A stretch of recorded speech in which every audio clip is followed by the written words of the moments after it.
Question 1. Risk assessment procedures indicate a potential vulnerability in the current telehealth platform's data transmission protocols, which may not fully comply with HIPAA security rule requirements for protecting electronic protected health information, EFI. Which of the following actions represents the most appropriate and compliant response to mitigate this risk? Option A. Implement a policy requiring staff to manually encrypt all patient files before uploading them to the platform's storage, assuming this will adequately secure the data despite the platform's inherent transmission vulnerabilities. Option B.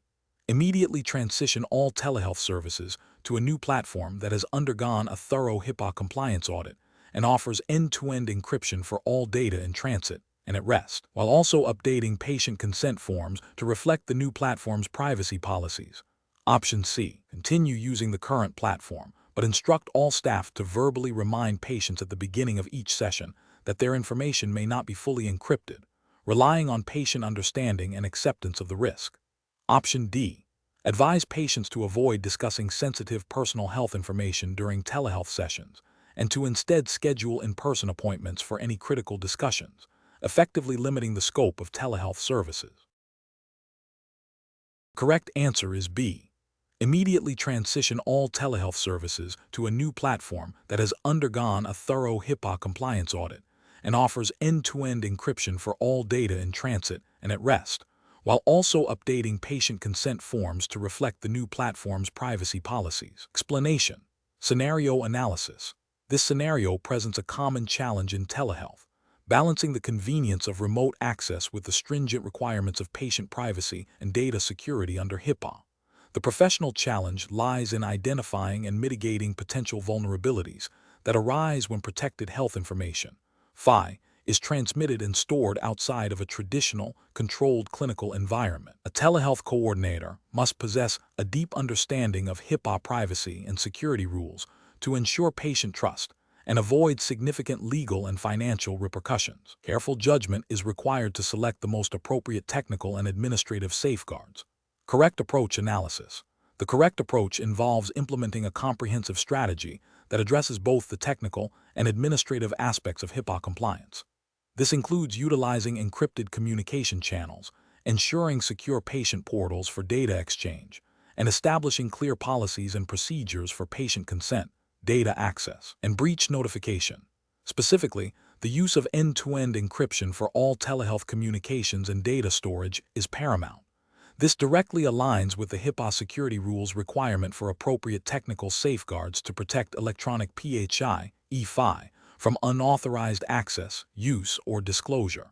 Furthermore, regular staff training on HIPAA regulations and telehealth best practices reinforces the administrative safeguards necessary to maintain compliance and foster a culture of privacy. This holistic approach ensures that the telehealth service not only meets but exceeds regulatory expectations for patient privacy.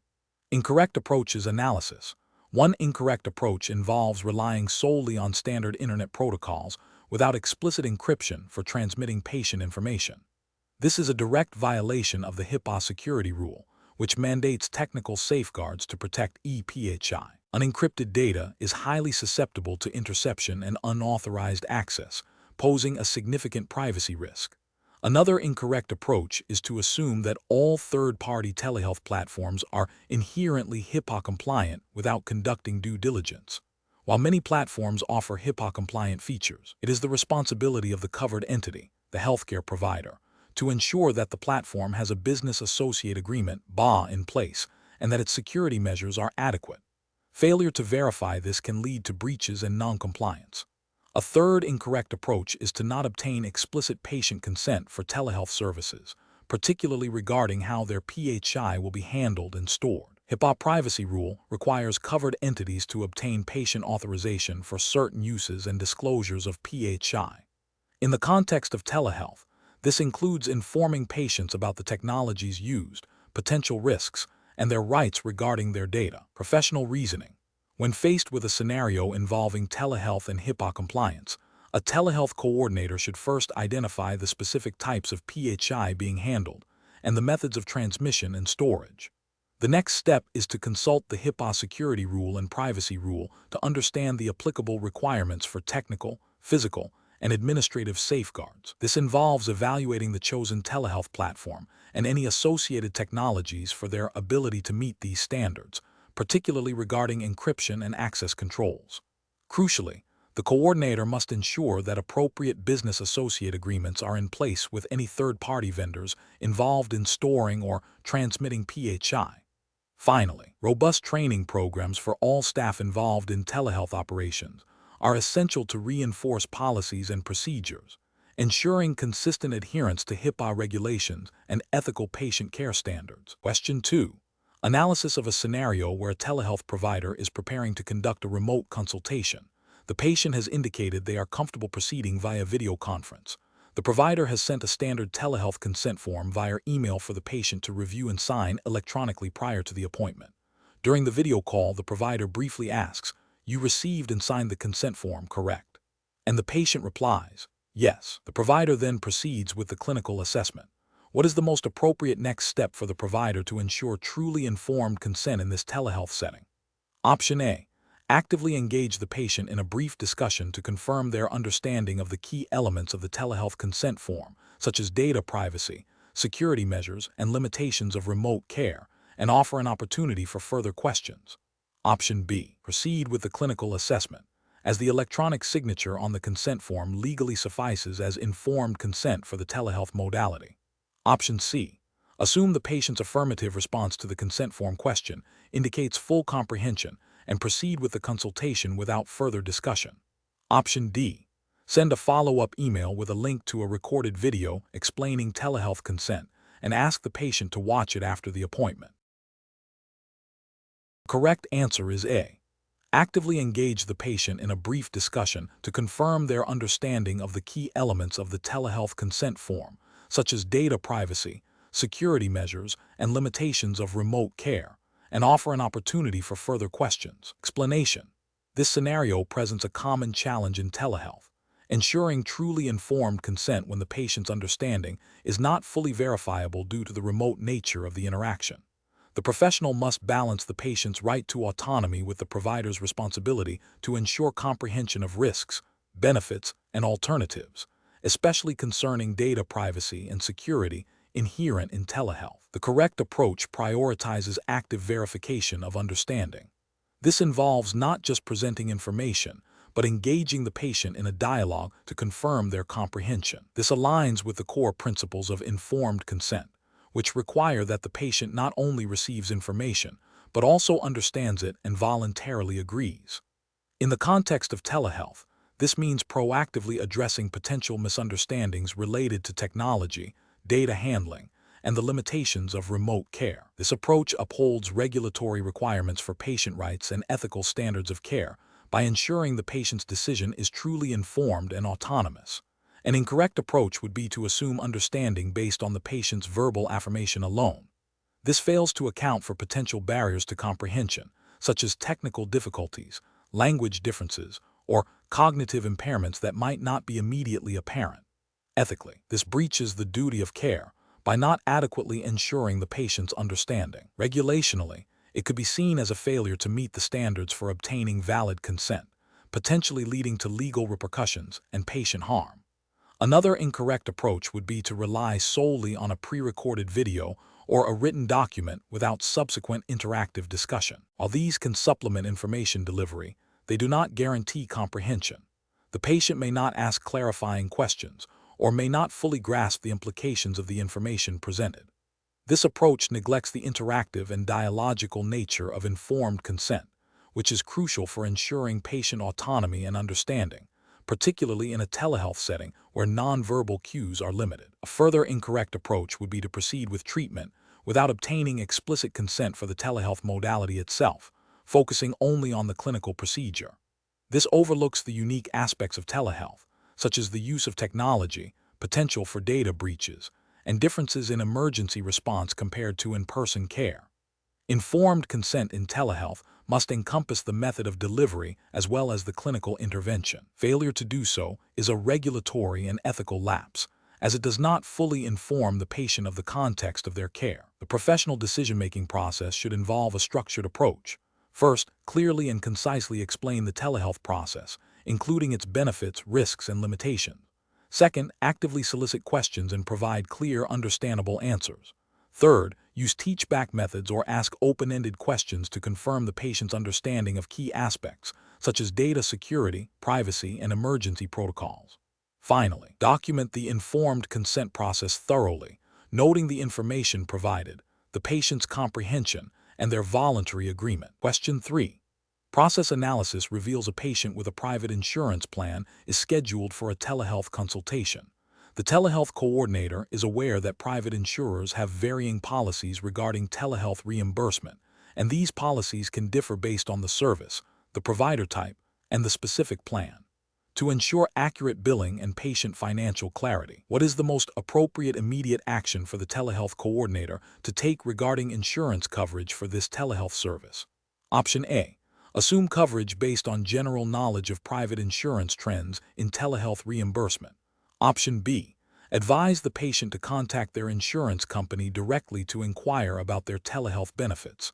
Option C. Contact the patient's private insurer to verify coverage for the specific telehealth service and the patient's plan benefits. Option D. Proceed with the telehealth service and inform the patient that they will be billed for any services not covered by their insurance. The correct answer is C. Contact the patient's private insurer to verify coverage for the specific telehealth service and the patient's plan benefits. Explanation. The scenario presents a common challenge in telehealth, navigating the complexities of private insurance coverage for services rendered remotely. This is professionally challenging because reimbursement policies are often nuanced, vary significantly between payers, and are subject to frequent updates. A telehealth coordinator must possess a thorough understanding of these policies to ensure accurate billing, patient access to care, and financial viability for the provider. Misinterpreting or failing to stay abreast of these regulations can lead to claim denials, patient dissatisfaction, and potential compliance issues. The correct approach involves proactively verifying coverage with the specific private insurer for the patient's plan and the telehealth service being provided. This demonstrates best professional practice by prioritizing accurate information gathering before rendering services. It aligns with ethical obligations to ensure patients are informed about potential out-of-pocket costs and with regulatory requirements to bill services appropriately. This proactive verification minimizes the risk of claim denials and ensures that both the patient and the provider have a clear understanding of financial responsibilities. An incorrect approach would be to assume coverage based on general knowledge of telehealth reimbursement or to rely solely on the patient's understanding of their benefits. Assuming coverage without verification is a significant regulatory and ethical failure. It violates the principle of accurate billing and can lead to patients incurring unexpected costs, potentially violating consumer protection guidelines related to transparency in healthcare services. Furthermore, it can lead to claim denials, which are costly to appeal and can damage the provider's relationship with the insurer. Another incorrect approach is to proceed with the telehealth service without any verification, placing the entire financial burden on the patient without their informed consent regarding potential out-of-pocket expenses. This is ethically unsound and can lead to patient disputes and complaints. The professional decision-making process for similar situations should involve a systematic approach. 1. Identify the specific telehealth service to be provided. 2. Determine the patient's private insurance provider and plan details. 3. Consult the insurer's most current telehealth reimbursement policy for the specific service and patient's plan. This may involve reviewing policy documents, contacting the insurer directly, or utilizing provider portals. 4. Document the verification process and the outcome. 5. Clearly communicate any coverage limitations, co-pays, deductibles, or potential out-of-pocket expenses to the patient before the service is rendered. 6. If coverage is denied or uncertain, explore alternative payment arrangements or referral options with the patient. Question 4. Process analysis reveals that a rural health clinic is seeking to expand its telehealth services to reach underserved populations. The clinic's leadership is eager to adopt new telecommunication technologies to facilitate remote consultations, remote patient monitoring, and secure data exchange. As the Advanced Certified Telehealth Coordinator, ACT, you are tasked with recommending a primary telecommunication technology solution. Considering the strict regulatory framework of the United States, which of the following approaches best ensures compliance and patient safety? Option A. rely solely on the vendor's marketing materials and verbal assurances that their platform is HIPAA compliant, without conducting independent verification or reviewing contractual agreements. Option B. Prioritize the technology with the most advanced features and the highest bandwidth, assuming that cutting-edge technology inherently provides superior security and privacy for patient data. Option C. Choose the telecommunication technology with the lowest upfront cost and ongoing subscription fees, as budget constraints are a significant factor for the rural clinic. Option D. Select the technology that offers robust end-to-end encryption, secure data storage capabilities, and a clear audit trail for all transmissions, ensuring it can be integrated with existing electronic health records, (EHR), and that the vendor provides a business associate agreement, (BA), that meets HIPAA requirements. Correct answer is D. Select a technology that offers robust end-to-end encryption, secure data storage capabilities, and a clear audit trail for all transmissions, ensuring it can be integrated with existing electronic health records, (EHR), and that the vendor provides a business associate agreement, (BA), that meets HIPAA requirements. Explanation. This scenario presents a professional challenge due to the critical need to balance patient care, data security, and regulatory compliance when selecting telecommunication technologies. The Advanced Certified Telehealth Coordinator, ACT, must consider not only the functional capabilities of the technology, but also its adherence to the specific regulatory framework governing telehealth in the United States, which includes HIPAA. The rapid evolution of technology necessitates a proactive and informed approach to ensure that chosen solutions do not inadvertently create vulnerabilities or violate patient privacy. The correct approach represents best professional practice because it prioritizes a comprehensive evaluation that includes technical feasibility, cost-effectiveness, and, most importantly, robust security and privacy safeguards that align with HIPAA requirements for protected health information. 5. This proactive due diligence ensures that the chosen technology can be implemented without compromising patient confidentiality or introducing legal risks. An incorrect approach that focuses solely on the lowest cost technology fails to meet regulatory requirements. HIPAA mandates that all technologies used to transmit or store PHI must be secure and compliant. Choosing the cheapest option without verifying its security features and HIPAA compliance is a direct violation of the security rule, which requires covered entities to implement appropriate administrative, physical, and technical safeguards. Another incorrect approach that prioritizes the most advanced features without considering security implications is also professionally unacceptable. While cutting-edge technology might offer enhanced functionality, if it lacks robust encryption, access controls, or audit trails, it can expose PHI to unauthorized access or breaches, thereby violating HIPAA privacy and security rules. A further incorrect approach that relies on vendor assurances without independent verification of HIPAA compliance is risky. While vendors may claim compliance, the ultimate responsibility for safeguarding PHI rests with the covered entity. Without due diligence, including reviewing business associate agreements, (BA), and understanding the vendor's security practices, the telehealth coordinator is failing to uphold their professional and regulatory obligations. The professional decision-making process for similar situations should involve a systematic risk assessment. This includes identifying potential threats to PHI, evaluating the likelihood and impact of those threats, and then selecting technologies that mitigate these risks effectively. A thorough review of technical specifications, vendor security certifications, and a clear understanding of the relevant regulatory landscape, e.g., HIPAA, are paramount.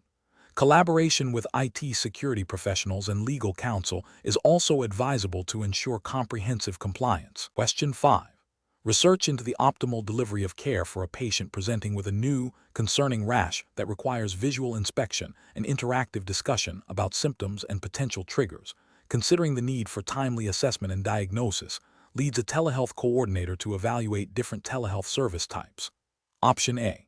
Advising the patient to schedule a routine in-person appointment for the rash evaluation, bypassing telehealth options entirely. Option B. Proposing a remote patient monitoring setup to continuously track the rash's progression over several days. Option C. Recommending a synchronous video consultation to allow for direct visual assessment of the rash and immediate dialogue with the patient regarding their symptoms and history. Option D. Suggesting an asynchronous store and forward approach, where the patient submits photos of the rash for later review by a dermatologist. Correct answer is C, recommending a synchronous video consultation to allow for direct visual assessment of the rash and immediate dialogue with the patient regarding their symptoms and history. Explanation: this scenario presents a common challenge in telehealth, where the choice of service modality must align with patient needs, clinical appropriateness, and regulatory compliance within the specified jurisdiction. The core difficulty lies in balancing the benefits of different telehealth types against potential limitations and ensuring patient safety and data privacy. A telehealth coordinator must possess a nuanced understanding of each service type's capabilities and limitations to make informed recommendations. The correct approach prioritizes patient safety and clinical efficacy by selecting the telehealth service that best matches the patient's immediate needs and the nature of the clinical encounter. This involves a thorough assessment of the patient's condition, the urgency of the situation, and the type of interaction required. For instance, a patient experiencing acute symptoms requiring immediate visual assessment and interactive dialogue would benefit most from synchronous telehealth. This aligns with regulatory frameworks that emphasize providing care commensurate with the patient's condition and ensuring timely access to appropriate medical evaluation. An incorrect approach would be to default to a single type of telehealth service, regardless of the clinical context. For example, recommending asynchronous communication for a patient experiencing chest pain would be a significant regulatory and ethical failure. Asynchronous services, while efficient for non-urgent follow-ups or information exchange, lack the real-time interaction necessary for immediate diagnosis and intervention in critical situations. This could lead to delayed care, adverse patient outcomes, and potential violations of standards of care and patient safety regulations. Similarly, mandating remote patient monitoring for a patient whose condition does not warrant continuous data collection or who lacks the technical capacity to use the equipment would be inappropriate, potentially leading to patient frustration, data overload for clinicians, and inefficient resource allocation, which could indirectly impact compliance with regulations concerning effective and appropriate use of telehealth. The professional decision-making process for similar situations should involve a systematic evaluation. 1. Assess the patient's clinical presentation and acuity. 2. Determine the urgency of the required medical interaction. 3. Evaluate the suitability of each telehealth service type, synchronous, asynchronous, RPM, based on the clinical need and patient capabilities. 4. Consider the specific regulatory requirements and guidelines for each service type within the jurisdiction. 5. Consult with the healthcare provider to confirm the most appropriate modality. 6. Document the rationale for the chosen telehealth service. Question 6. Governance review demonstrates that the telehealth program has experienced a significant increase in patient volume and the adoption of new communication platforms. Which of the following approaches best ensures ongoing compliance with the legal and regulatory framework governing telehealth operations in the United States? Option A. Expediting patient onboarding by providing minimal information about data privacy and consent, focusing primarily on service delivery speed. Option B. Relying on the existing general IT security protocols and assuming they adequately protect patient health information due to the inherent security of the new platforms. Option C. Implementing a comprehensive documented compliance program that includes regular risk assessments, updated policies and procedures for data handling and patient consent, robust security safeguards, and ongoing staff training on HIPAA and telehealth best practices. Option D. Conducting a one-time training session for staff on telehealth basics at the program's inception and assuming knowledge retention is sufficient. The correct answer is C. Implementing a comprehensive, documented compliance program that includes regular risk assessments, updated policies and procedures for data handling and patient consent, robust security safeguards, and ongoing staff training on HIPAA and telehealth best practices. Explanation: scenario analysis. This scenario is professionally challenging because it requires the Advanced Certified Telehealth Coordinator, ACT, to navigate a complex legal and regulatory landscape concerning patient data privacy and security within a telehealth context. The core challenge lies in balancing the imperative to provide accessible care with the stringent requirements of patient confidentiality and data protection laws. The ACT must exercise careful judgment to ensure all telehealth operations comply with applicable regulations, preventing potential breaches that could lead to significant legal penalties, reputational damage, and erosion of patient trust. The rapid evolution of telehealth technology and the varying interpretations of regulatory guidance further complicate this task, demanding continuous vigilance and proactive compliance strategies. Correct approach analysis. The correct approach involves a comprehensive, proactive, and documented strategy for ensuring compliance with all relevant telehealth regulations. This includes establishing clear policies and procedures for data handling, patient consent, security protocols, and staff training. Specifically, adherence to the Health Insurance Portability and Accountability Act, HIPAA, in the U.S. is paramount. This means implementing robust technical safeguards, e.g., encryption access controls, administrative safeguards, e.g., risk assessments, workforce training, and physical safeguards to protect protected health information. 5. Regular audits and updates to policies based on evolving regulatory guidance and technological advancements are also critical components of best practice. This approach demonstrates a commitment to patient privacy and data security, aligning with the ethical obligations and legal mandates of telehealth practice. Incorrect approaches analysis. An approach that relies solely on the assumption that standard IT security measures are sufficient for telehealth data protection is a significant regulatory and ethical failure. HIPAA and similar regulations impose specific requirements for handling PHI that go beyond general IT security.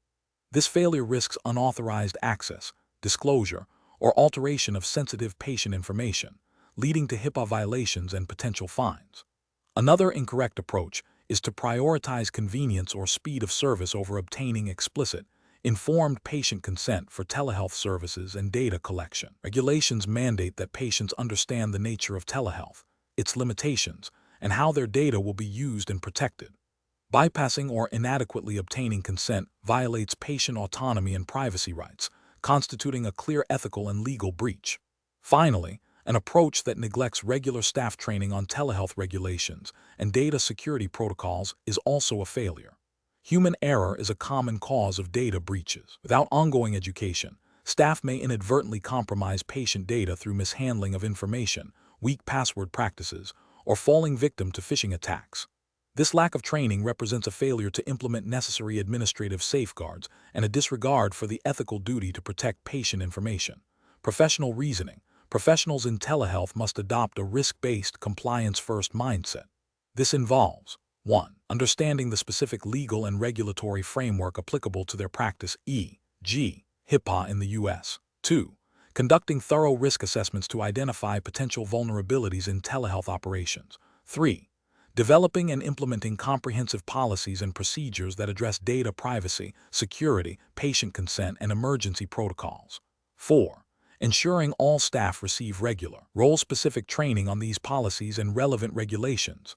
5. Establishing mechanisms for ongoing monitoring, auditing, and updating of compliance measures. 6. Prioritizing patient rights and confidentiality in all operational decisions. Question 7. The risk matrix shows a moderate likelihood of claim denials due to non-compliance with originating site requirements for Medicare and Medicaid telehealth services. As a telehealth coordinator, what is the most appropriate immediate action to mitigate this risk? Option A. Implement a policy requiring all patients to confirm their location meets Medicare or Medicaid originating site criteria before scheduling a telehealth appointment. Option B. Update internal documentation to reflect that all telehealth services are considered eligible originating sites, assuming broad patient benefit. Option C. Advise clinicians to use their best judgment regarding patient location eligibility, as long as the service is delivered remotely. Option D. Focus on expanding telehealth service offerings without immediate review of originating site policies, assuming current practices are sufficient. The correct answer is A. Implement a policy requiring all patients to confirm their location meets Medicare or Medicaid originating site criteria before scheduling a telehealth appointment. Explanation. This scenario presents a common implementation challenge in telehealth, specifically navigating the complexities of Medicare and Medicaid reimbursement policies for originating site requirements. The professional challenge lies in ensuring compliance with evolving regulations while maintaining efficient service delivery and patient access. Telehealth coordinators must possess a nuanced understanding of these policies to avoid financial penalties ensure accurate billing, and uphold patient care standards.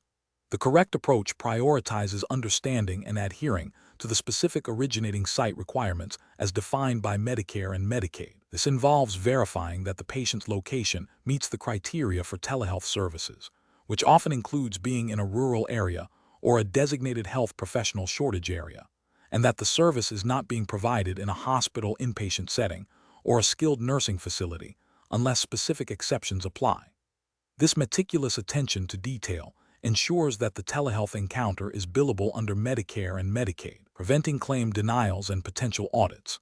It represents best professional practice because it directly addresses the core regulatory framework governing telehealth reimbursement, safeguarding both the provider and the patient from financial repercussions, and ensuring the sustainability of telehealth services. An incorrect approach would be to assume that any location where a patient receives care remotely qualifies as an originating site. This oversight fails to acknowledge the specific geographic and facility-based limitations imposed by Medicare and Medicaid, leading to improper billing and potential recoupment of funds. Ethically, it could be seen as misrepresenting services for reimbursement. Another incorrect approach would be to solely rely on the patient's self-declaration of their location without independent verification or understanding of the regulatory definitions. While patient input is valuable, the responsibility for ensuring compliance rests with the provider. This approach risks non-compliance if the patient's understanding of their location's eligibility differs from regulatory definitions. A third incorrect approach would be to implement a blanket policy that all telehealth services are covered regardless of originating site, based on a general understanding of telehealth's benefits. This ignores the granular, payer-specific rules that dictate reimbursement, creating a significant compliance risk. It demonstrates a lack of due diligence in understanding the financial and regulatory landscape of telehealth. Professional decision-making in such situations requires a systematic process. First, thoroughly research and understand the current Medicare and Medicaid telehealth originating site requirements, including any state-specific Medicaid variations. Second, develop clear internal protocols and training for staff on these requirements. Third, implement a verification process for patient locations that aligns with regulatory definitions. Finally, stay informed about regulatory updates and engage with payer resources to ensure ongoing compliance. Question 8. Which approach would be most appropriate for a certified telehealth coordinator managing a patient with a chronic condition who is consistently missing scheduled telehealth check-ins and not adhering to prescribed remote monitoring protocols? Option A. Initiate a direct, empathetic conversation with the patient to understand their barriers to participation and collaboratively explore solutions. Option B. Advise the patient that continued non-adherence will result in the termination of telehealth services.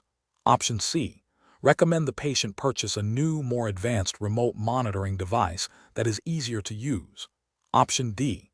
Immediately escalate the situation to the patient's primary physician, recommending a change in care modality. The correct answer is A.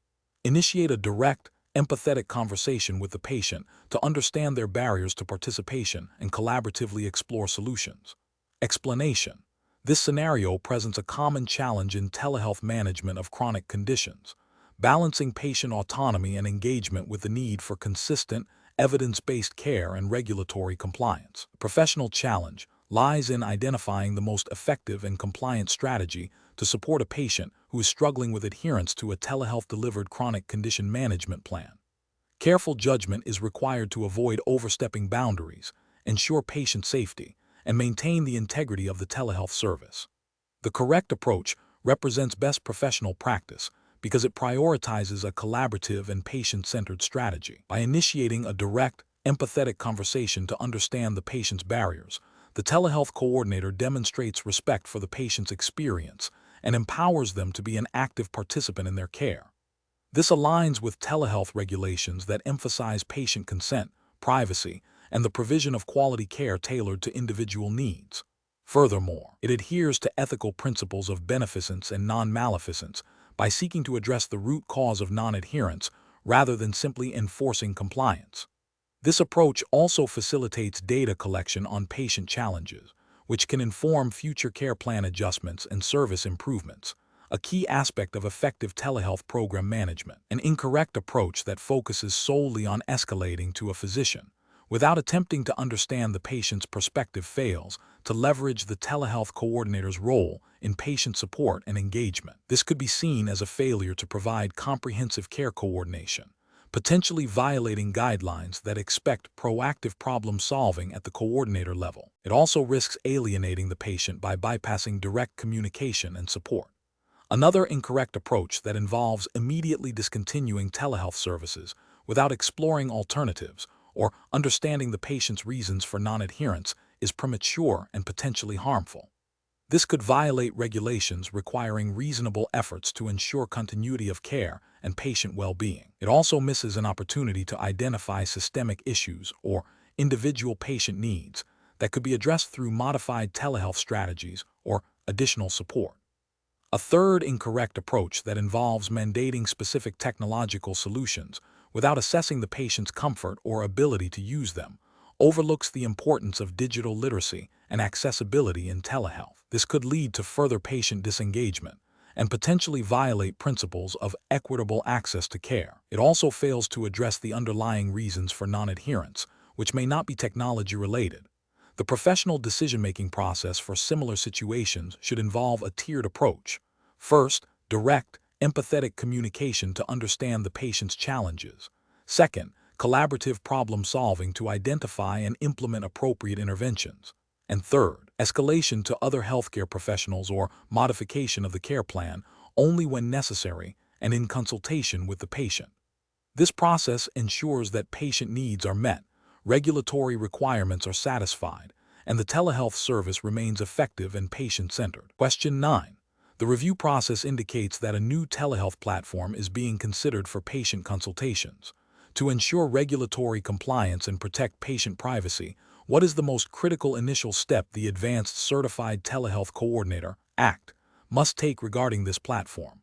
Option A. Verify that the platform has undergone a thorough risk assessment and meets all HIPAA security rule requirements for protecting electronic protected health information, E5. Option B. Proceed with immediate implementation to leverage the platform's advanced features, assuming its developers have addressed all necessary compliance issues. Option C. Confirm that the platform is widely used by other healthcare providers for general communication purposes. Option D. Prioritize the platform's user-friendliness and ease of adoption for both patients and providers, with security as a secondary consideration. Correct answer is A. Verify that the platform has undergone a thorough risk assessment and meets all HIPAA security rule requirements for protecting electronic protected health information, E5. Explanation. This scenario is professionally challenging because it requires the Advanced Certified Telehealth Coordinator, ACT, to navigate the complex interplay between patient privacy, data security, and the operational needs of a telehealth service, all within the strict confines of U.S. federal regulations, specifically HIPAA. The ACT must ensure that any technology or process implemented for telehealth services adheres to the privacy and security rules to protect protected health information. 5.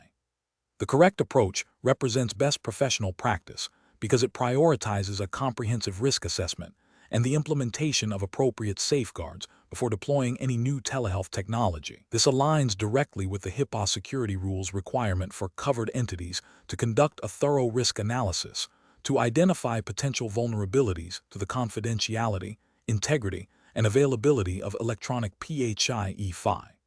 By ensuring the chosen platform is HIPAA compliant and that staff receive adequate training on its secure use, the ACT is proactively mitigating risks and fulfilling their legal and ethical obligations to protect patient data. This proactive stance is crucial for maintaining patient trust and avoiding significant legal penalties.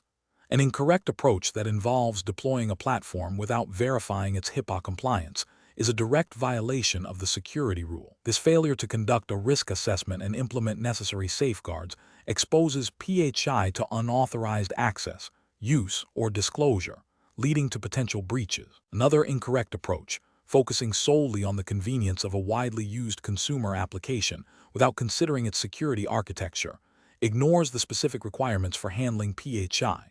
Consumer-grade applications often lack the necessary encryption, access controls, and audit trails mandated by HIPAA, making them unsuitable for telehealth.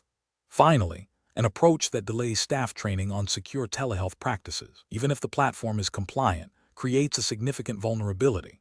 Human error is a leading cause of data breaches, and inadequate training leaves the door open for unintentional disclosures or mishandling of PHI, undermining the security measures in place. Professional decision-making in such situations requires a systematic approach. First, identify the regulatory framework governing the practice, in this case, U.S. federal law, primarily HIPAA. Second, understand the specific requirements of that framework related to the technology or process in question, e.g., HIPAA security rules emphasis on risk assessment and safeguards. Third, evaluate potential solutions against these requirements, prioritizing those that demonstrate a clear commitment to compliance and security. Fourth, implement robust training and ongoing monitoring to ensure sustained adherence to regulations and best practices. Question 10. The analysis reveals that a telehealth organization is seeking to implement a new video conferencing platform to enhance patient engagement and streamline remote consultations.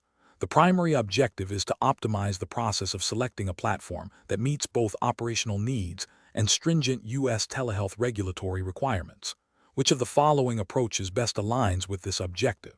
Option A. Conduct a comprehensive evaluation of potential platforms, verifying their adherence to HIPAA security and privacy rules, ensuring end-to-end encryption, robust access controls, audit capabilities, and securing a business associate agreement with the chosen vendor. Option B. Select a platform based on its affordability and a general assurance from the vendor that it is HIPAA compliant, without further verification of specific security features or a business associate agreement. Option C. Prioritize platforms that offer the most advanced features and a user-friendly interface, assuming that widespread adoption in other industries implies adequate security for healthcare. Option D. Choose a platform that has been recommended by a few colleagues in non-healthcare sectors, focusing on its ease of integration with existing, non-HIPAA compliant internal systems. The correct answer is B. Select a platform based on its affordability and a general assurance from the vendor that it is HIPAA compliant, without further verification of specific security features or a business associate agreement. Explanation. This scenario presents a professional challenge due to the critical need to balance technological efficiency with patient privacy and data security, particularly within the stringent regulatory environment governing telehealth. The Advanced Certified Telehealth Coordinator, ACT, must ensure that the chosen video conferencing platform not only facilitates seamless communication, but also adheres strictly to all applicable U.S. federal and state telehealth regulations, including HIPAA. Careful judgment is required to navigate the complexities of platform features, vendor compliance, and the specific needs of diverse patient populations. The correct approach represents best professional practice because it prioritizes a comprehensive evaluation of video conferencing platforms against established U.S. telehealth regulatory frameworks, specifically focusing on HIPAA security rule and privacy rule. This involves verifying end-to-end encryption, robust access controls, audit trails, and business associate agreements, BA, with vendors. Such a methodical approach ensures that patient-protected health information, PHI, is safeguarded, minimizing the risk of breaches and noncompliance, which could lead to significant legal penalties and reputational damage. It aligns with the ethical imperative to provide secure and confidential care. An incorrect approach that focuses solely on the cost-effectiveness of a platform fails to adequately address regulatory requirements. This oversight can lead to significant ethical and regulatory failures, including violations of HIPAA, by exposing PHI to unauthorized access or disclosure. Similarly, an approach that prioritizes user-friendliness without a thorough security and compliance audit risks selecting a platform that, while easy to use, lacks the necessary safeguards to protect patient data, thereby violating the principle of patient confidentiality and data integrity. Another incorrect approach might be to assume that a platform widely used in other sectors is automatically compliant for healthcare, ignoring the specific and often more rigorous demands of telehealth regulations. This assumption can lead to a false sense of security and potential regulatory noncompliance. The professional decision-making process for similar situations should involve a multi-stakeholder approach. First, clearly define the technical and functional requirements for telehealth services. Second, conduct a thorough risk assessment, identifying potential vulnerabilities related to data privacy and security. Third, research and vet potential platforms, scrutinizing their compliance certifications, security protocols, and vendor agreements. Fourth, consult with legal and compliance officers to ensure alignment with all relevant U.S. federal and state telehealth laws.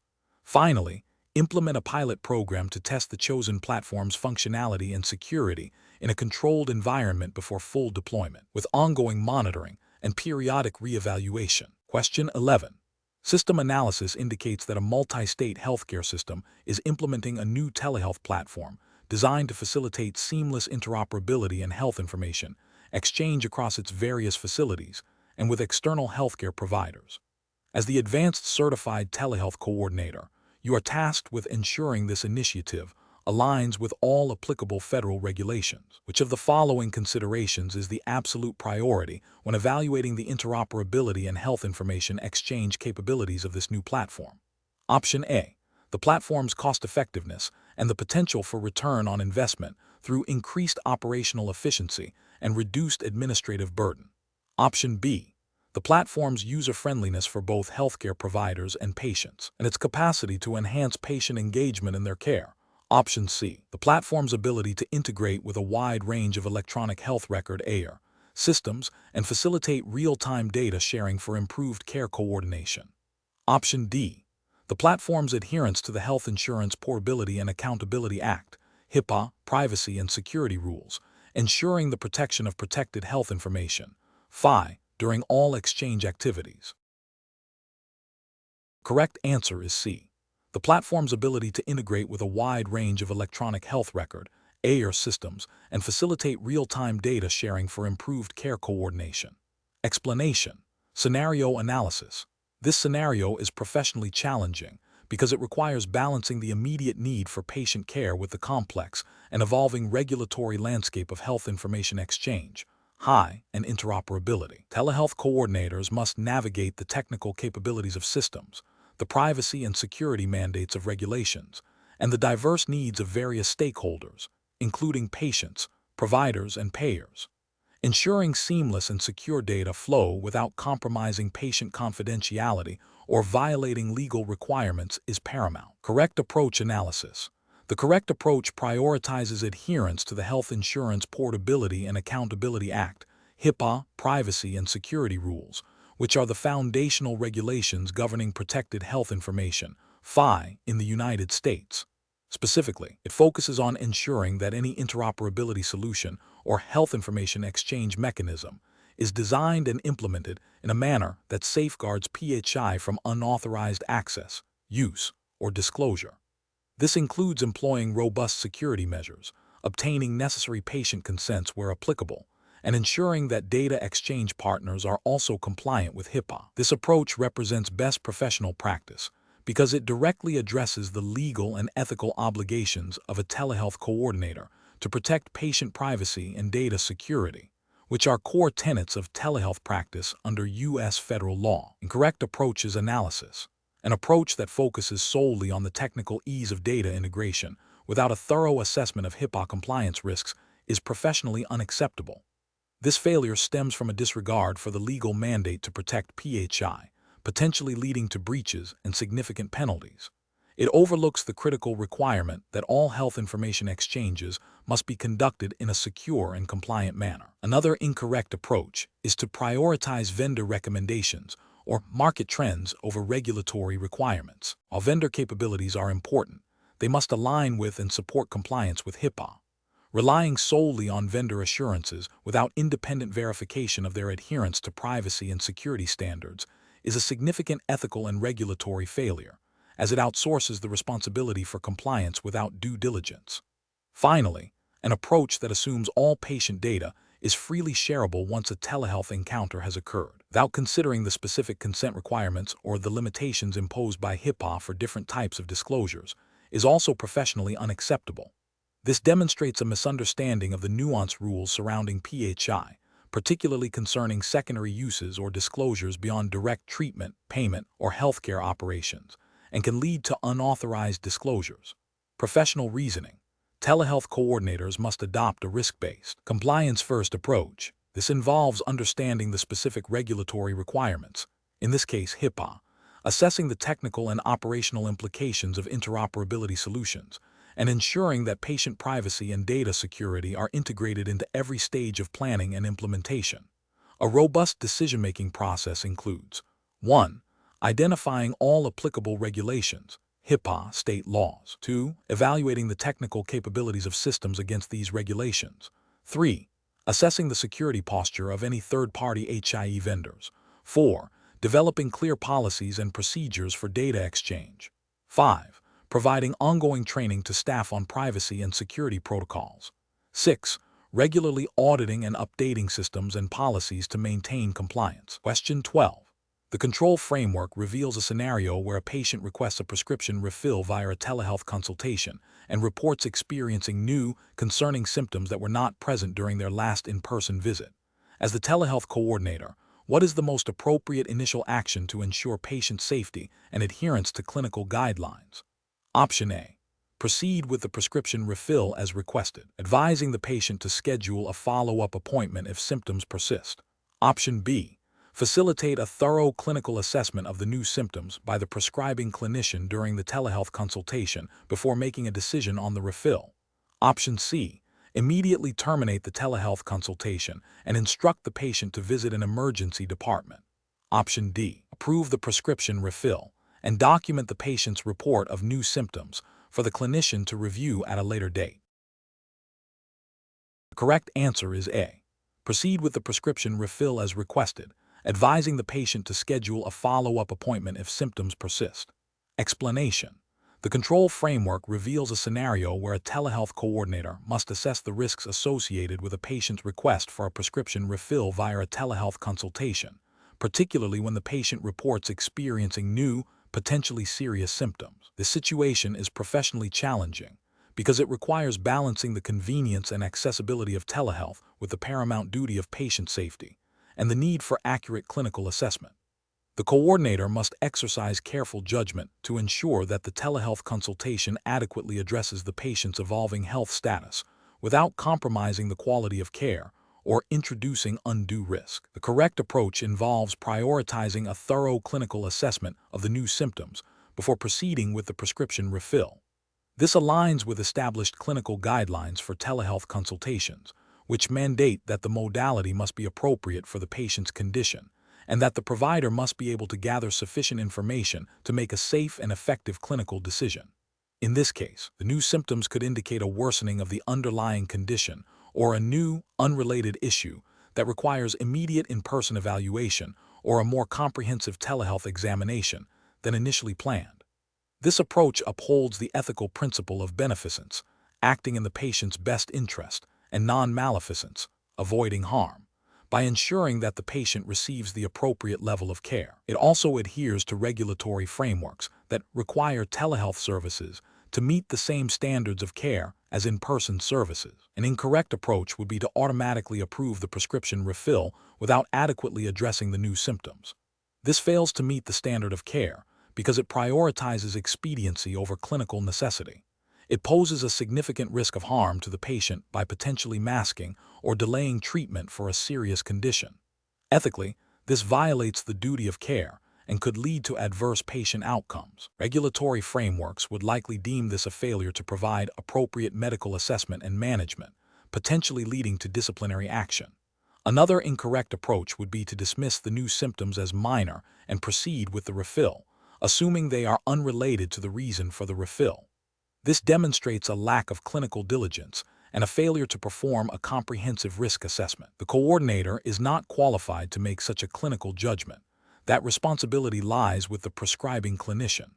This approach ignores the potential for interconnectedness of symptoms and the possibility of a serious underlying issue, thereby jeopardizing patient safety. A further incorrect approach would be to immediately terminate the telehealth consultation and instruct the patient to seek in-person care, without attempting to gather more information or assess the urgency of the new symptoms. While escalating to in-person care might ultimately be necessary, a complete dismissal without any initial assessment could be perceived as a failure to adequately triage the patient's needs within the telehealth context.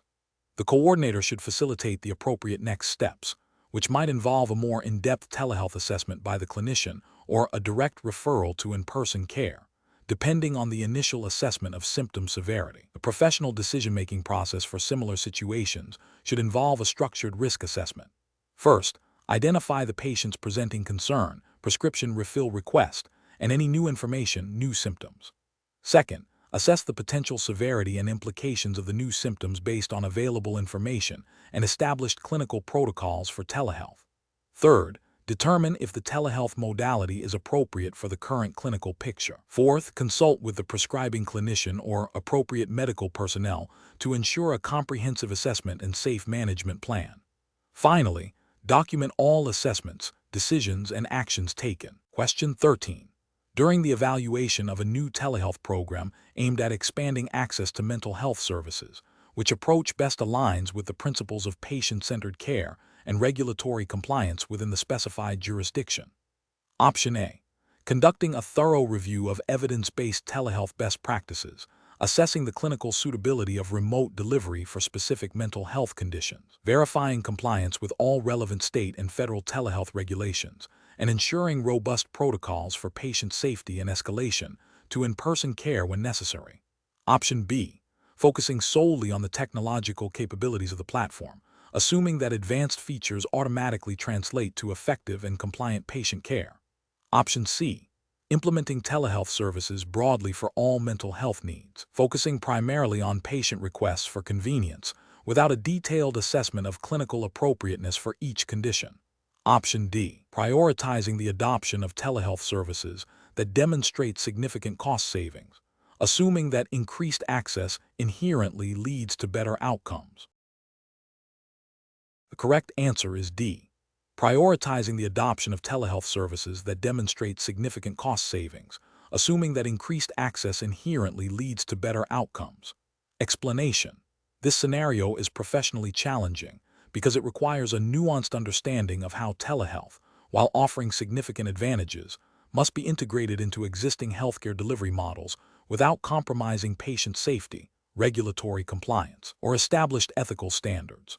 The core challenge lies in balancing innovation and efficiency with the fundamental principles of patient care and the specific regulatory landscape governing telehealth.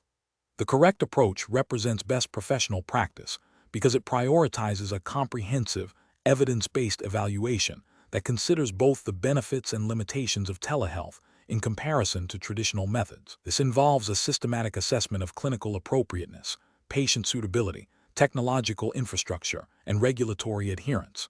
By focusing on patient outcomes, access, and cost-effectiveness within the defined regulatory framework, this approach ensures that any proposed telehealth integration is not only feasible, but also ethically sound and legally compliant. It acknowledges that telehealth is a tool, not a universal replacement, and its implementation must be guided by patient needs and established best practices. An incorrect approach that solely focuses on cost reduction without a thorough clinical and regulatory assessment fails to uphold the primary ethical obligation to patient well-being. This oversight can lead to suboptimal care, potential patient harm, and significant regulatory violations if the telehealth service does not meet established standards for quality and safety. Another incorrect approach that prioritizes patient convenience above all else, without considering clinical appropriateness or the limitations of remote care for certain conditions, risks misdiagnosis, delayed treatment, and a breach of professional duty of care. Furthermore, an approach that neglects to verify the specific telehealth regulations applicable to the patient's location and the provider's practice is a direct violation of jurisdictional compliance, potentially leading to licensure issues, fines, and loss of practice privileges. Professional decision-making in such situations should involve a multifaceted assessment. This includes 1. Clearly defining the clinical goals and patient population. 2. Researching and understanding all applicable federal, state, and local telehealth regulations, including licensing, prescribing, and privacy requirements. 3. Evaluating the evidence base for telehealth's effectiveness for the specific condition or service being considered. 4. Assessing the technological capabilities and limitations of both the provider and the patient. 5. Considering the patient's digital literacy and access to necessary equipment. 6. Performing a risk-benefit analysis for both telehealth and traditional delivery. 7. engaging in shared decision-making with the patient, ensuring they understand the implications of choosing telehealth. 8. Establishing clear protocols for when telehealth is not appropriate and for escalation to in-person care. Question 14. The control framework reveals that a healthcare organization is considering offering a new remote patient monitoring service that utilizes a proprietary wearable device to collect physiological data. This data is then transmitted to a cloud-based platform for analysis by a third-party vendor, who then provides summary reports to the patient's primary care physician. The organization's leadership is debating whether this service, in its entirety, falls under the definition of telehealth, as per the Advanced Certified Telehealth Coordinator Act, exams governing U.S. federal and state regulations. Which of the following approaches best aligns with the regulatory definition and scope of telehealth for this scenario? Option A. Classify the service as telehealth if the patient explicitly consents to the use of the wearable device and the data analysis, regardless of whether the data transmission or analysis meets specific regulatory definitions of health information exchange. Option B. Classify the entire service as telehealth, provided the data transmission is secure and the physician reviews the reports, as it involves remote collection and review of patient health data for clinical purposes. Option C. Classify only the physician's review of the summary reports as telehealth, as the device's data collection and vendor analysis are considered separate technological processes. Option D. Classify the service as telehealth only if the wearable device directly communicates with the physician's electronic health record system, without any intermediary platform. The correct answer is B. Classify the entire service as telehealth, provided the data transmission is secure and the physician reviews the reports, as it involves remote collection and review of patient health data for clinical purposes. Explanation. The control framework reveals a common implementation challenge in telehealth, defining the precise scope of services that constitute telehealth within the existing regulatory landscape. This scenario is professionally challenging because the rapid evolution of technology and service delivery models often outpaces the clarity of established regulations. Telehealth coordinators must navigate this ambiguity to ensure compliance, patient safety, and effective service provision. Careful judgment is required to interpret broad definitions and apply them to specific, novel service offerings. The correct approach represents best professional practice because it prioritizes a thorough understanding of the applicable regulatory framework, specifically the Health Insurance Portability and Accountability Act, HIPAA, and relevant state-specific telehealth laws. This approach involves a systematic review of the proposed service against the core tenets of telehealth as defined by these regulations, focusing on the transmission of health information electronically and the provision of clinical services remotely. It acknowledges that the definition of telehealth is not static and requires ongoing assessment based on the nature of the service, the technology used, and the patient-provider interaction. This proactive and compliant stance minimizes legal and ethical risks. An incorrect approach that relies solely on the technology used, e.g., a simple video call, fails to consider the regulatory definition of telehealth, which extends beyond the medium to the purpose and nature of the service. This could lead to the misclassification of services, potentially violating regulations regarding patient privacy, consent, or licensure, if the service is deemed to be practicing medicine without a license or improperly handling protected health information. Another incorrect approach that assumes any remote interaction is telehealth without verifying if it meets the regulatory criteria for clinical service delivery or health information exchange is also problematic. This broad assumption can lead to non-compliance if the service does not involve a patient-provider relationship or the transmission of health data as defined by law. A further incorrect approach that focuses only on patient convenience without assessing regulatory compliance overlooks the fundamental requirement that telehealth services must adhere to all applicable healthcare laws and ethical standards. Patient convenience is a benefit, but it cannot supersede legal and ethical obligations. The professional decision-making process for similar situations should involve a structured approach. 1. Identify the specific service or technology being considered for telehealth implementation. 2.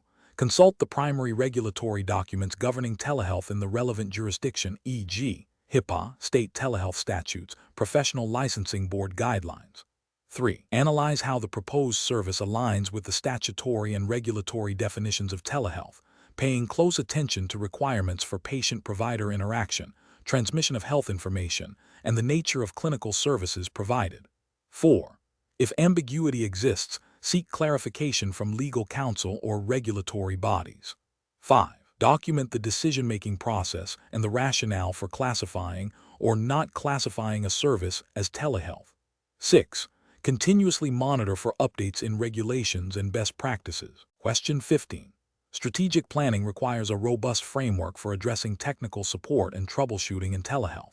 Considering the regulatory landscape for telehealth in the United States, which of the following approaches best ensures compliance and patient data protection when a patient reports connectivity issues during a scheduled virtual visit? Option A.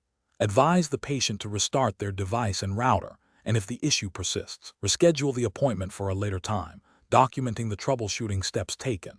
Option B.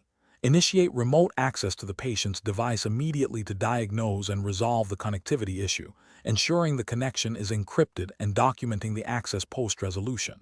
Option C.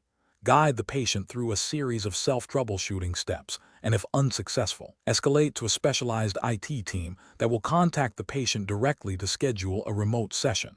Option D. Access the patient's electronic health record, EHR, to review their technical setup history, and then provide general troubleshooting advice based on common issues. The correct answer is B. Initiate remote access to the patient's device immediately to diagnose and resolve the connectivity issue, ensuring the connection is encrypted and documenting the access post-resolution. Explanation. This scenario is professionally challenging because it requires balancing the immediate need for technical support with the imperative to maintain patient privacy and data security, all within the strict confines of telehealth regulations. The Act must ensure that troubleshooting activities do not inadvertently violate patient confidentiality or compromise the integrity of protected health information. 5. The correct approach represents best professional practice because it prioritizes adherence to the Health Insurance Portability and Accountability Act, HIPAA, security rule, and the Act's own organizational policies. Specifically, it mandates that any remote access for troubleshooting must be conducted with explicit patient consent and through secure, encrypted channels. This ensures that PHI is protected from unauthorized access or disclosure during the support process, aligning with the core principles of telehealth regulation. An incorrect approach that involves accessing patient devices without explicit consent, even for troubleshooting, represents a direct violation of HIPAA privacy rule and security rule.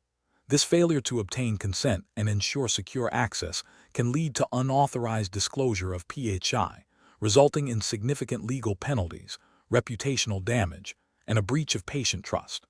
Another incorrect approach, such as relying solely on general IT support without specific telehealth protocol training, fails to acknowledge the unique regulatory landscape of telehealth. Telehealth support requires an understanding of specific data transmission protocols, patient consent requirements for remote interaction, and the secure handling of sensitive health data, which generic IT support may not possess.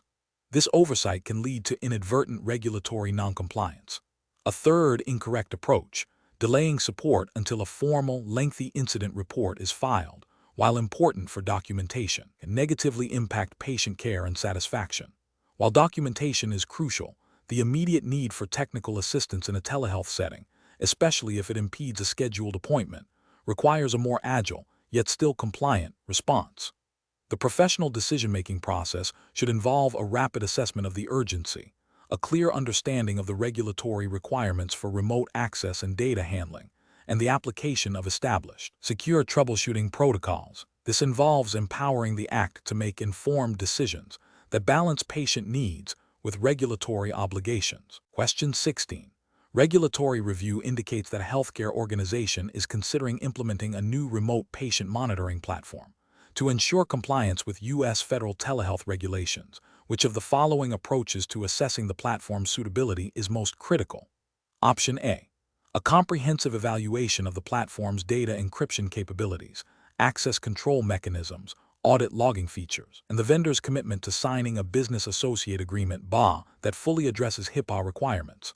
Option B. A primary focus on the platform's affordability and the potential for cost savings in operational expenses. Option C. An assessment based on the platform's user-friendliness for patients, prioritizing a simple interface over detailed security features. Option D, a reliance on the vendor's marketing materials and general assurances of compliance without independent verification of their security protocols. The correct answer is A, a comprehensive evaluation of the platform's data encryption capabilities, access control mechanisms, audit logging features, and the vendor's commitment to signing a business associate agreement (BA) that fully addresses HIPAA requirements. Explanation: this scenario presents a professional challenge due to the rapid evolution of telehealth technology and the imperative to ensure patient safety and data privacy within a strictly regulated environment. The Advanced Certified Telehealth Coordinator, ACT, must balance the benefits of adopting new technologies with the potential risks and compliance obligations. Careful judgment is required to select a technology that not only enhances service delivery, but also adheres to all applicable U.S. federal and state telehealth regulations, including HIPAA and HITECH Act provisions concerning electronic health information security and privacy. The correct approach represents best professional practice because it prioritizes a comprehensive, risk-based assessment of the technology's impact on patient care, data security, and regulatory compliance. This aligns with the ACT ethical and professional responsibility to safeguard patient information and ensure the integrity of telehealth services. Specifically, a thorough evaluation of the technology's encryption standards, access controls, audit trail, and vendor's business associate agreement (BA) compliance is paramount. This proactive due diligence ensures that the chosen technology meets the stringent requirements of HIPAA security rule and privacy rule, thereby mitigating the risk of data breaches and unauthorized access. Furthermore, it demonstrates a commitment to providing high-quality, secure telehealth services that are both effective and compliant. An incorrect approach that focuses solely on cost savings without a commensurate evaluation of security and privacy features would represent a significant regulatory and ethical failure. This would violate HIPAA mandate to implement appropriate administrative, physical, and technical safeguards to protect electronic protected health information (E5). Similarly, adopting a technology based on its perceived ease of use by patients without verifying its compliance with accessibility standards (E.g., ADA) and its ability to securely transmit health data would be a failure. This overlooks the regulatory requirement to ensure that telehealth services are accessible and that all transmitted health information is protected. Relying on vendor assurances without independent verification of security protocols and compliance documentation would also be a critical failure, as it shifts the burden of due diligence away from the healthcare provider, potentially leading to noncompliance and patient harm. The professional decision-making process for similar situations should involve a structured, multifaceted approach. First, clearly define the operational and clinical needs the new technology is intended to address. Second, conduct a thorough vendor vetting process, scrutinizing their security certifications, compliance history, and willingness to enter into a robust BAA. Third, perform a detailed risk assessment, identifying potential vulnerabilities related to data privacy, security, and patient safety. Fourth, evaluate the technology's technical specifications against relevant regulatory requirements, such as HIPAA security rule standards.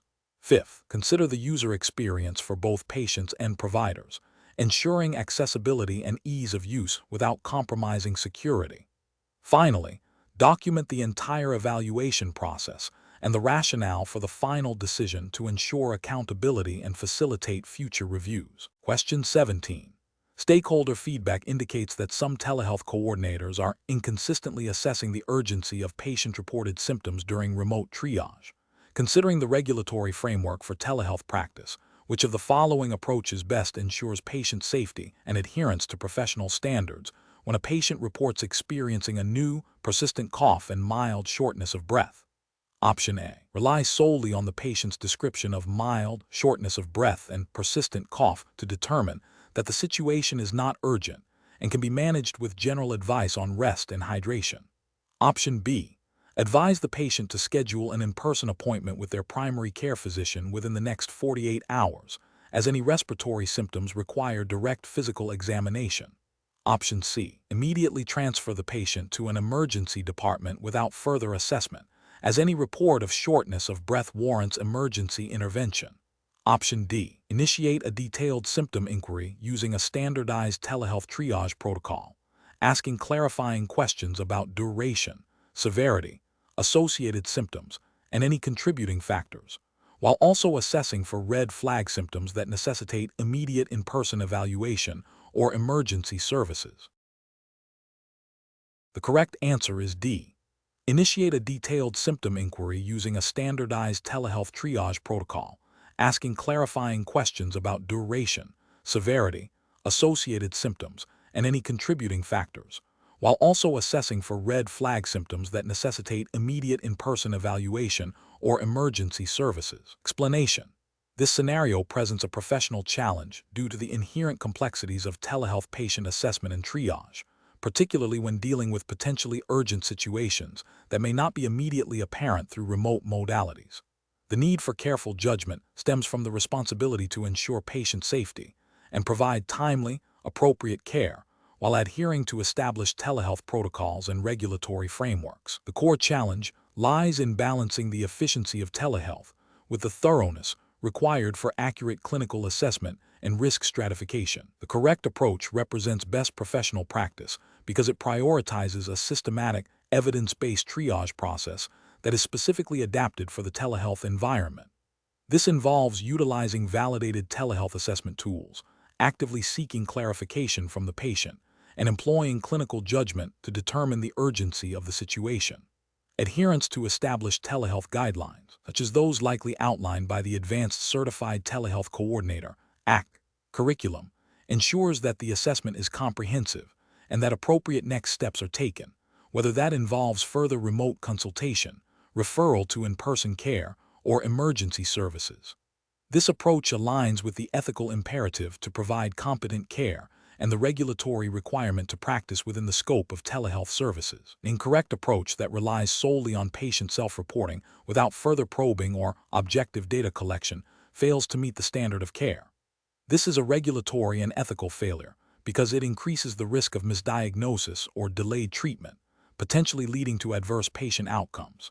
It neglects the responsibility to actively assess and validate patient-reported symptoms, which is crucial in telehealth, where direct physical examination is limited. Another incorrect approach that involves immediately escalating all non-emergency reported symptoms to an in-person visit, regardless of severity or potential for remote management, is inefficient and can lead to unnecessary strain on healthcare resources. While patient safety is paramount, this approach fails to leverage the capabilities of telehealth for appropriate triage and management, potentially violating guidelines that encourage the use of telehealth for suitable conditions. It also represents a failure to exercise professional judgment in determining the most appropriate level of care. A third incorrect approach that involves making definitive diagnoses solely based on initial patient descriptions, without employing further questioning or utilizing available telehealth tools, is a significant regulatory and ethical failure. This bypasses essential steps in the assessment process, leading to a high probability of diagnostic errors and potentially harmful treatment decisions. It demonstrates a lack of adherence to established clinical assessment protocols adapted for telehealth. The professional decision-making process for similar situations should involve a structured approach. 1. Understand the specific regulatory framework governing telehealth in the relevant jurisdiction, in this case, implied by the ACT exam. 2. Apply validated telehealth triage protocols and assessment tools. 3. Actively engage the patient through clear, probing questions to gather comprehensive symptom information. 4. Utilize available telehealth technologies, e.g., video, remote monitoring, to gather objective data where possible. 5. Continuously assess the urgency of the situation based on the gathered information and clinical judgment. 6. Document all assessments and decisions thoroughly. 7. Escalate care appropriately based on the assessed urgency and established protocols. Question 18. Benchmark analysis indicates that a telehealth coordinator is providing remote care to a patient from a distinct cultural background, whose family plays a significant role in healthcare decisions. The patient expresses a preference for involving their extended family in discussions about their treatment plan, a practice that differs from the coordinator's usual approach of direct patient-provider communication. The coordinator must decide how to proceed while ensuring effective and culturally sensitive care, Which of the following approaches best aligns with professional best practices and regulatory expectations for telehealth delivery? Option A. Gently explain the standard telehealth protocol for direct patient communication and offer to provide information to the patient to share with their family, while emphasizing the importance of their direct engagement in the telehealth session. Option B. Immediately agree to include the entire extended family in the telehealth session without further inquiry, assuming this is the only way to gain the patient's trust and ensure compliance. Option C.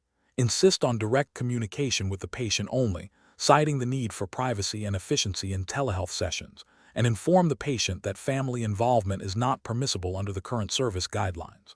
Option D. Acknowledge the patient's preference and explore ways to respectfully incorporate family involvement, perhaps through a separate, brief family consultation or by designating a family spokesperson, while still ensuring the patient's direct input is prioritized and documented. Correct answer is A. Gently explain the standard telehealth protocol for direct patient communication and offer to provide information to the patient to share with their family, while emphasizing the importance of their direct engagement in the telehealth session. Explanation. This scenario is professionally challenging because it requires the telehealth coordinator to navigate a complex interplay of patient cultural beliefs, potential health disparities, and the practical limitations of remote service delivery. The coordinator must balance the imperative to provide effective care with the ethical and regulatory obligation to respect patient autonomy and cultural background, all within the constraints of telehealth. Careful judgment is required to avoid imposing a dominant cultural perspective or overlooking critical nonverbal cues that might be misinterpreted due to cultural differences. The correct approach represents best professional practice because it prioritizes patient-centered care and adheres to the principles of cultural humility and competence, which are increasingly recognized as essential in healthcare delivery, including telehealth. This approach involves actively seeking to understand the patient's cultural context, engaging in open communication to identify potential barriers, and collaboratively developing a care plan that respects their beliefs and values. This aligns with the ethical duty to provide equitable care and the regulatory expectation to avoid discrimination.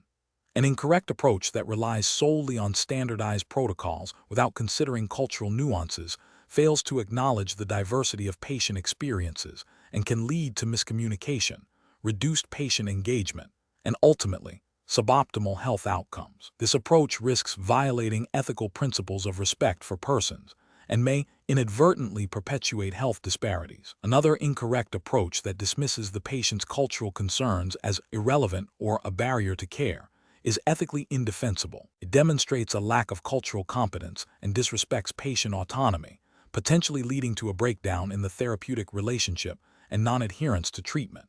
This can also have legal ramifications if it leads to discriminatory practices. A third incorrect approach that assumes all patients from a particular cultural group share identical beliefs and practices is a form of stereotyping. While cultural awareness is important, individual variation within cultural groups is significant. This approach can lead to misinterpretations and the imposition of inappropriate care strategies, failing to meet the unique needs of the individual patient. The professional decision-making process for similar situations should involve a framework that begins with active listening and empathetic inquiry to understand the patient's perspective. This should be followed by a collaborative assessment of needs, considering both clinical and cultural factors. The development of a care plan should be a joint effort, with the coordinator providing evidence-based information and the patient contributing their values and preferences. Ongoing evaluation and adaptation of the plan based on patient feedback and evolving circumstances are crucial. This process ensures that care is not only clinically sound, but also culturally sensitive and respectful. Question 19. Implementation of a new telehealth service connecting patients in multiple U.S. states with physicians based in a single state raises a critical question regarding provider licensure. The telehealth organization is reviewing its onboarding process for physicians. Which of the following actions best ensures compliance with licensure and credentialing requirements for telehealth providers? Option A. Verifying that each physician holds an active medical license in the state where the patient is physically located at the time of the telehealth consultation. Option B. Accepting the physician's primary state of practice license as sufficient, assuming it is current and in good standing. Option C. relying on the physician's self-reported licensure status without independent verification, as the onboarding process is designed for speed and efficiency. Option D, confirming that each physician possesses a National Provider Identifier, NPI, and has attested to holding appropriate licenses in all states where they might potentially provide care. The correct answer is A, verifying that each physician holds an active medical license in the state where the patient is physically located at the time of the telehealth consultation. Explanation: scenario analysis. This scenario presents a common challenge in telehealth, ensuring that providers delivering care across state lines meet the licensure and credentialing requirements of the patient's location, not just their own. The complexity arises from the patchwork of state-specific regulations governing telehealth practice. A failure to adhere to these requirements can lead to significant legal, ethical, and financial repercussions for both the provider and the telehealth organization. The core challenge is maintaining compliance while facilitating efficient patient access to care. Correct approach analysis. The correct approach involves proactively verifying that the physician holds an active medical license in the state where the patient is physically located at the time of the telehealth consultation. This aligns with the principle that professional licensure is generally required in the jurisdiction where the service is rendered or received. For telehealth, this typically means the patient's location. This approach ensures compliance with state medical practice acts and telehealth-specific regulations, thereby protecting the patient, the provider, and the organization from legal penalties, disciplinary actions, and potential malpractice claims. It also upholds the ethical obligation to practice within the scope of one's authorized licensure. Incorrect approaches analysis. Relying solely on the physician's license in their primary practice state is a critical regulatory failure. State medical boards have jurisdiction over individuals practicing within their borders, regardless of the provider's physical location. This approach exposes the physician to practicing medicine without a license in the patient's state, which can result in severe penalties. Assuming that a multi-state license, or a National Provider Identifier, NPI, automatically grants permission to practice telehealth in any state is also incorrect. An NPI is essential for billing and identification. It does not confer licensure. Multi-state licenses are not universally available or recognized for all healthcare professions, and even where they exist, they often have specific limitations or require adherence to the laws of each licensed state. Accepting a provider's self-attestation of licensure without independent verification is a failure in due diligence and credentialing processes. While self-attestation is a starting point, robust credentialing requires independent verification through primary sources, such as state medical boards, to ensure the accuracy and currency of the information. This oversight can lead to the engagement of unlicensed or improperly licensed providers, creating significant compliance risks. Professional reasoning.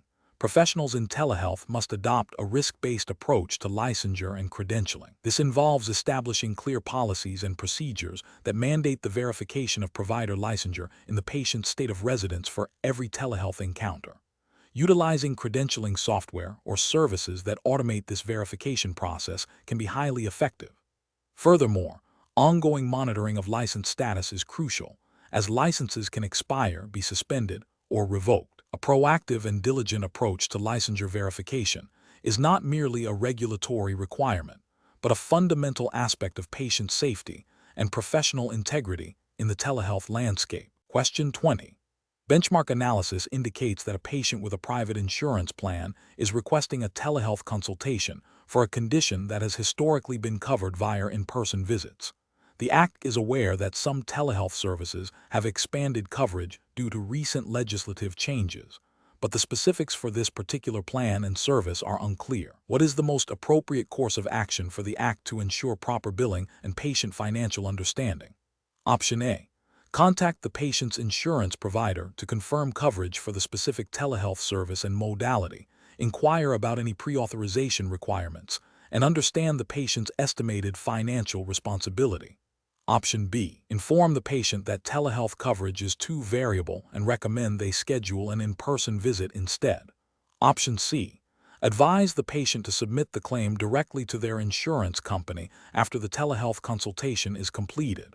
Option D. Proceed with the telehealth consultation, assuming coverage based on general telehealth mandates, and inform the patient they will be responsible for any amount not covered by insurance. The correct answer is A. Contact the patient's insurance provider to confirm coverage for the specific telehealth service and modality, inquire about any pre-authorization requirements, and understand the patient's estimated financial responsibility. Explanation. Scenario analysis. This scenario is professionally challenging because it requires the Advanced Certified Telehealth Coordinator, ACT, to navigate the complex and often inconsistent landscape of private insurance coverage for telehealth services. The ACT must balance the patient's need for care with the payer's reimbursement policies, which can vary significantly by plan, provider, and service type. Misinterpreting or misapplying these policies can lead to denied claims, financial hardship for the patient, and reputational damage for the provider. Correct approach analysis. The correct approach involves proactively verifying coverage with the specific insurance plan for the proposed telehealth service. This aligns with best professional practice because it ensures that the patient understands their financial responsibility upfront and that the provider can submit claims with a high likelihood of reimbursement. This proactive verification is crucial for adhering to the terms of service agreements with payers and for maintaining ethical billing practices. It directly addresses the regulatory expectation that providers operate within the established reimbursement frameworks of private insurers, which are governed by state and federal laws regarding health insurance and telehealth parity, where applicable. Incorrect approaches analysis.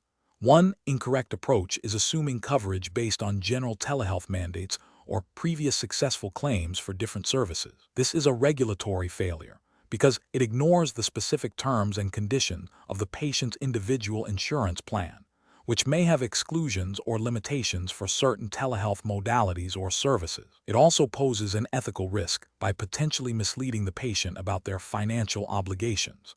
Another incorrect approach is proceeding with the telehealth service without any verification and informing the patient that they will be billed whatever the insurance does not cover. This is a significant ethical and regulatory failure.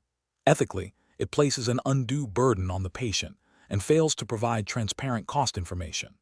Regulationally, it can violate consumer protection laws and insurance regulations that require clear disclosure of benefits and costs. It also risks non-compliance with payer contracts that may stipulate pre-authorization or verification requirements. A third incorrect approach is advising the patient to simply submit the claim themselves to their insurance company. While patients have a right to submit claims, this approach abdicates the provider's responsibility to facilitate the billing process and ensure accurate submission. It can lead to claim denials due to incorrect coding or missing information, which the provider is best equipped to prevent. This failure can be seen as a breach of professional duty and potentially a violation of payer agreements that expect providers to manage the billing process for services rendered. Professional reasoning. Professionals should adopt a systematic approach to insurance verification. This involves 1.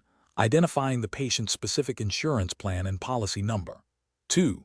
Contacting the insurance provider directly via phone or secure online portal to inquire about coverage for the specific telehealth service being considered, including any necessary pre-authorizations or documentation requirements. 3. Documenting the verification process, including the date of contact, the representative's name, and the information provided. 4. Clearly communicating the verified coverage details and any patient financial responsibilities to the patient before the service is rendered. This process ensures compliance, promotes patient trust, and minimizes financial risk for all parties.